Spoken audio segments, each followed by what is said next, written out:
sécurité, transport, propreté, est-ce que ça va rester après les JO? Est-ce que vous pensez que ça sera pérennisé? 32-16 pour le dire aux grandes gueules.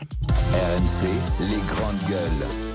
Dans tous les cas, pour les touristes qui ont vécu cette quinzaine parisienne, et même pour les Parisiens que nous sommes, il faut reconnaître que c'était le bonheur. Époustouflant. Paris est iconique, la France est iconique pour le pentathlon. On voyait l'étendue d'eau avec le château de Versailles en fond. Pour le beach volley, on voyait la tour Eiffel. Quel site magnifique. Les gens ici créent une vraie ambiance de joie. On a envie de partager ce moment. C'est beaucoup grâce aux Parisiens et aux Français. Malgré les clichés qu'on a d'eux, on sent qu'ils font des efforts. C'est très facile de trouver son chemin. Et quand j'ai une question, je trouve toujours quelqu'un qui veut bien répondre et m'aider. J'ai connu Paris différemment, j'avais déjà vu des rames, mais là il n'y en a aucun, tout est très propre, j'ai l'impression que ça s'est vraiment amélioré, alors j'espère que ça va rester comme ça à l'avenir. S'il vous plaît, voilà, merci mon micro. Est-ce qu'on peut être à l'heure sur les micros? Est-ce qu'on peut les ouvrir en temps et au bon moment? S'il vous plaît, voilà. On peut prendre de bonnes résolutions pour ce début de semaine, s'il vous plaît, merci. Didier Giraud, Étienne Léby, Gélina Dumont, on peut vérifier que tout soit ouvert aussi, je l'espère, comme ça les discussions peuvent continuer dans les GG. 32-16 pour être avec nous. Donc vous entendiez cette touriste louer les efforts qui ont été faits, tout était au rendez-vous, la sécurité, la propreté, la disponibilité, mais nous ce que l'on voudrait c'est que ce soit pas la parenthèse enchantée. Donc à votre avis, est-ce que ça va continuer après ces JO à Paris, oui ou non? 32-16 pour le dire au GG, pour le dire aux grandes gueules. Elina, puisque tu as été aux premières loges, oui. Effectivement aussi. Alors, concernant la sécurité, ça me paraît impossible, puisque il y avait énormément de policiers qui venaient d'Europe. Donc ces Européens-là, et les Espagnols, les Italiens, les Portugais, ils vont pas rester en France. Puis ils ont vidé les commissariats en France aussi. Et puis à un moment donné, les policiers, il va bien falloir qu'ils prennent des vacances. Par contre, au niveau propreté, moi qui prends que les transports en commun, c'est vrai que là j'ai bien vu, même en journée, il y avait des gars qui nettoyaient toute la journée, mais ça restera pas. Moi qui travaille dans la commission transport au Césaire, si ça devait rester, mais le prix du billet bien sûr serait beaucoup plus cher, ça faut le savoir. Oui, mais je veux dire, c'est pas un argument. Je veux dire, à la limite, tout le monde est prêt à payer un petit peu plus cher pour ça. Là, on a fait x2, hein. Là, donc déjà, et ça reste. Et en plus, ça reste jusqu'au JO paralympique. Bon, d'accord, ok, ça continue. Non, mais ça n'a rien à voir. À partir du moment où on décide que le ticket de métro votant, même s'il n'est pas très cher, tu as en droit d'avoir le service qui va avec. Et la propreté qui va avec. Là, on sait faire les efforts, on sait déployer le moment venu. Il faut continuer simplement pour la vie quotidienne des Français. Moi, je me rends pas compte. Le raisonnement, pour moi, il est aberrant, quoi. C'est vous qui me direz, je me rends pas compte. Est-ce que sur les lignes qui desservaient pas des sites olympiques, c'était différent? Oui, parce que moi, j'en ai emprunté quelques-unes. C'est là où j'ai un doute. Non, c'était pas différent. C'était bien, c'était nickel, parce que si tu veux, on prenait aussi en compte le fait que pour des gens, une fois que les Jeux Olympiques ou qu'ils avaient vu l'épreuve, ils avaient peut-être envie d'aller se balader ailleurs. Ça veut dire que Paris. le service a été rehaussé partout. Moi, à mon avis, où ça tient pas, alors peut-être que dans les transports c'est faisable, moi à mon avis où ça tient pas, c'est la sécurité. Parce que la sécurité, tu avais des barrages, t'as des forces qui sont déployées, qui viennent des 180 pays du monde, plus je te dis, toute la province qui a été vidée. Il y a quelques affaires sordides de règlement de compte, de bagarres en province ces temps où la gendarmerie plutôt est pas super réactive, quoi. Moi j'ai lu quelques affaires, il y en a eu une en Saône-et-Loire la semaine dernière où la gendarmerie, tu vois, tu te dis est-ce que ça manque pas un peu d'effectifs? Voilà, et je pense que l'effort qui a été fait pendant les JO sur Paris, il peut pas perdurer dans le temps au niveau sécurité. Après, au niveau transport, machin, ça, j'ai du mal à l'évaluer. Très sincèrement, je pense que c'est une arnaque, cette histoire. Alors, je vais vous dire pourquoi. Pourquoi arnaque? Je pense que c'est une arnaque parce que pendant les vacances, en juillet et en août, mais en particulier en août, Paris se vide de ses habitants de façon systématique. J'ai regardé les chiffres, c'est énorme le nombre de Parisiens qui partent. Et en règle générale, ils sont remplacés par des touristes qui viennent. Et en règle générale, sans qu'il y ait un policier de plus, les choses se passent différemment parce qu'effectivement, les gens qui viennent, ils n'ont pas de chiens qui chient partout, ils ont pas de... C'est différent, l'ambiance est différente, il y a 10 fois moins de monde, l'ambiance est différente, les gens vont au restaurant, ils sortent, ils vont à l'hôtel, etc. L'ambiance est de toute façon différente. Donc là, on a vécu d'ailleurs ce premier plan. Ensuite, la police, très présente partout, a fait des boulots qui ne sont pas dévolus à la police. Enfin, installer des barrières pour faire passer des vélos, gérer des checkpoints, payer quelqu'un comme un policier pour qu'il installe des barrières pour faire passer des vélos, c'est complètement idiot, c'est absurde. Et alors, par contre, ils étaient incroyablement gentils.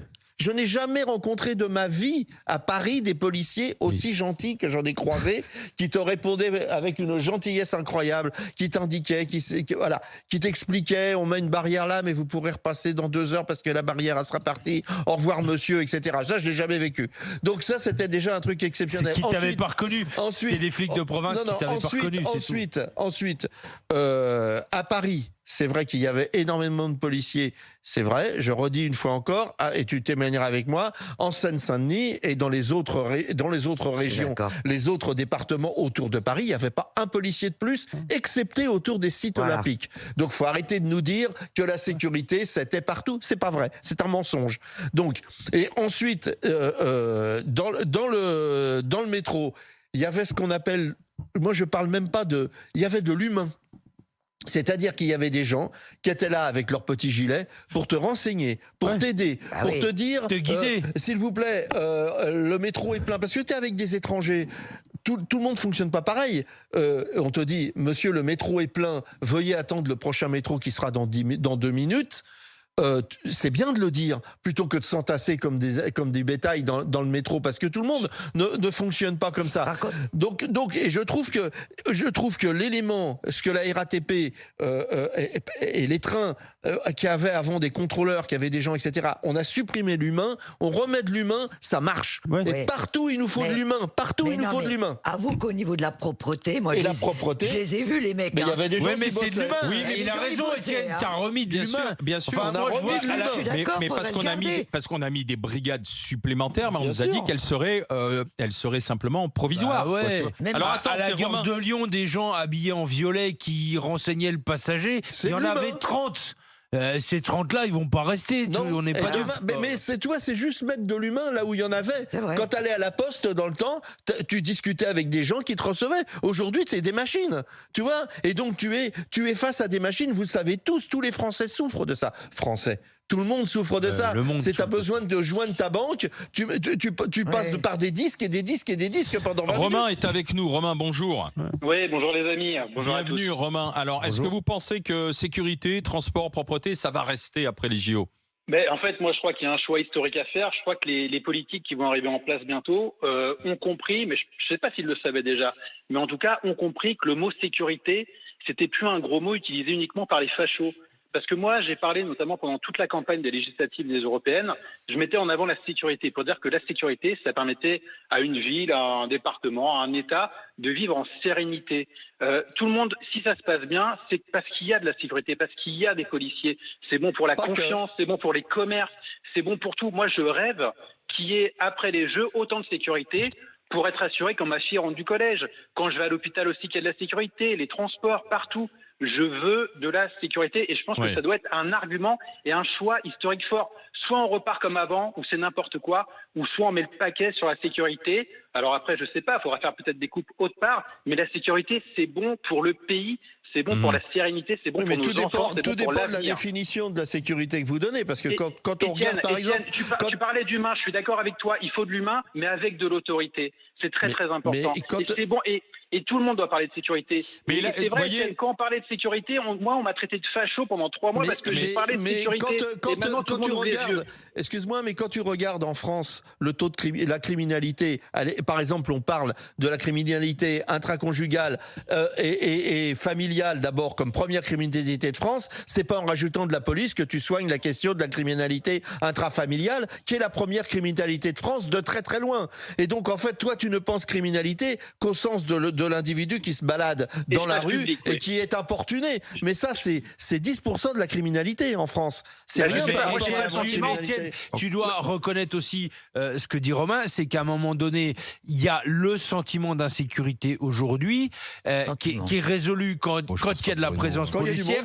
et que ce truc-là, c'est très souvent des incivilités. Quoi, on a eu quand même des incivilités. Allez-y, Romain. Je suis d'accord. On a eu quand même la phrase du siècle. Moi, je sais pas. Moi, j'ai pas fait l'ENA, j'ai pas fait Sciences Po. Moi, j'ai un BEP vente. Et j'ai entendu le maire de Saint-Denis qui, il y a une semaine, dit effectivement, le fait de mettre des policiers, j'ai l'impression que ça fait diminuer la délinquance. Il n'y en avait pas de policiers à Saint-Denis. Il n'y avait pas de policiers à Saint-Denis, je te le redis. Donc on veut de la police, Étienne. Est-ce qu'on l'aime la police? C'est faux. Est-ce qu'on l'aime la police, Étienne? Mais Étienne, on l'aime la police, on en veut. Je te redis, il n'y avait pas un policier de plus à Saint-Denis, à l'exception du site olympique. Voilà. Autour du stade, il n'y avait pas un policier de plus. Donc, à Saint-Denis. Est-ce qu'on en veut plus? Est-ce qu'on en veut partout? Est-ce qu'on en veut? Mais c'est pas la question, je te dis, il n'y avait pas un flic de plus à Saint-Denis. Étienne, est-ce qu'on aime la police? Est-ce qu'on la veut? Est-ce qu'on en veut? Tout le monde en veut, tout le monde en rêve. Mais ce que je voulais dire, sachez qu'au mois d'août, chaque année, même sans les JO, les faits de délinquance sont en baisse. Ça, faut que vous le sachiez. Parce que les délinquants partent en vacances, ça tombe bien. Et puis les consommateurs aussi. C'est spécifique au mois d'août, ça, je peux vous l'assurer. Et puis, elle augmente sur les plages. Ouais, Romain, on va en parler, tiens, avec notre camarade Abdoulaye Kanté, policier, vous savez. Voilà, qui est souvent à l'écoute des GG, c'est un fidèle des grandes gueules depuis toutes ces années. Bonjour Abdoulaye. Ouais, bonjour à toute l'équipe. Tu as travaillé pendant les JO ou pas, Abdoulaye ? Oui, bien sûr, j'étais sur le dispo avec non seulement en plus des collègues américains du LAPD. Et c'est vrai que pour revenir un petit peu au sujet, c'est que évidemment c'était une fierté d'avoir participé à la sécurité de ces Jeux et aussi en gros que tout le monde, en fait, toutes ces personnes en fait qui sont venues pour cet événement planétaire puissent se sentir vraiment en toute quiétude. Alors justement, puisque tu étais au cœur du réacteur aussi, en tant que policier, mais en tant que parisien, francilien, est-ce que tu penses que ces dispositifs, policiers, transport, propreté, ça va être pérennisé ou pas, Abdoulaye ? Écoute, si tu veux, en fait, quand on voit que Paris, je vais dire un mot en anglais, n'a jamais été aussi safe, je pense que les gens s'en rendent compte. Le monde entier a vu de quoi on était capable. Le monde entier qui doutait quelques mois avant, disant que c'était impossible parce que ils se sont arrêtés sur les événements qu'il y a eu au Stade de France, mais on leur a montré notre capacité vraiment de sécurité, de leur dire que, écoutez, nous on peut le faire et qu'on voit qu'il y avait un flic effectivement tous les 100 mètres à Paris. Et je pense que, comme disait l'auditeur précédent, c'est que oui, effectivement, les gens aiment leur police, les images le montrent, les images l'attestent et le monde entier a vu qu'on était présent pour cet événement, pour ces gens et ça, très c'est une gentil. réalité. Mais Abdoulaye, à côté de ça, c'est vrai que... on est très sympa, Étienne, n'oublie pas. Bien sûr, mais Abdoulaye, c'est vrai que... mais c'est vrai qu'on n'avait pas le même bassin de population. C'est vrai aussi qu'on a fait un peu de ménage. Voilà. Il y a une partie mais Alain, je te stoppe juste un petit peu, parce qu'après on fait un focus sur Paris, mais tu regardes un petit peu dans les autres villes, il y avait Lille, il y avait Marseille, il y avait aussi d'autres villes où il y avait cette sécurité qui était là. Donc oui, effectivement, on fait le focus sur Paris parce que c'est les Jeux Paris 2024, mais n'oublions pas aussi la province, parce que certains pensaient qu'effectivement, oui, on va déshabiller toutes les provinces, mais encore une fois, les policiers, les forces de l'ordre dans son ensemble ont mené leur action, on va dire, pour la sécurité dans l'ensemble du territoire. Donc ça, je pense qu'à un moment donné, on va dire un discours de vérité. L'auditeur précédent demandait est-ce qu'on peut le faire par la suite. Tu te doutes bien que cela ne dépend pas de nous. Il y a une conjoncture actuelle qui fait que on est un petit peu dans le flou. Mais pour autant, je pense que ça a montré pour l'ensemble de la population que quand on veut, on peut. Oui, mais tu vois, parce que la Abdoulaye, sécurité passe aussi... Attends, juste une seconde. Parce que regarde, ça passe aussi par la propreté. Ça y ajoute aussi. Regarde la manière dont, même le métro, tu vois, à côté de chez moi, après les matchs qu'il y avait au Parc des Princes, mais c'était fluide. Les poubelles étaient toutes vidées. Alors peut-être qu'il y a aussi un comportement que les touristes se comportent beaucoup mieux aussi que les Franciliens et que les habitants. Tu vois chez eux. Non. Mais si, c'est vrai. Je te rappelle les supporters pendant la Coupe du Monde de rugby, les supporters japonais, plutôt les asiatiques d'ailleurs, qui nettoient le stade avant de partir, quoi. Enfin ça, c'est quand même des comportements qu'il y a en France.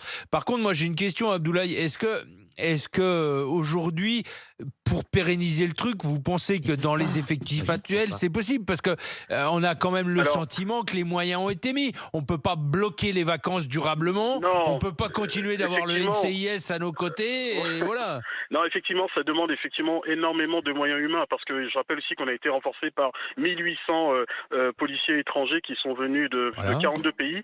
Donc c'est vrai qu'effectivement, ça demande énormément de moyens humains. Et c'est vrai que nous, nos vacances, effectivement, ont été sucrées.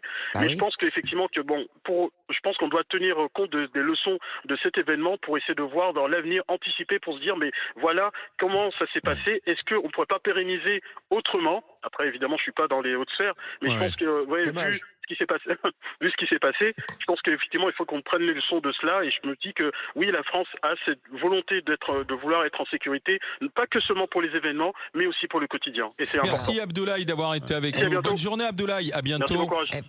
Alors, sécurité tous les deux. Vas-y, Elina Dumont. Par contre, que les rats aient disparu, j'y crois pas. Hein.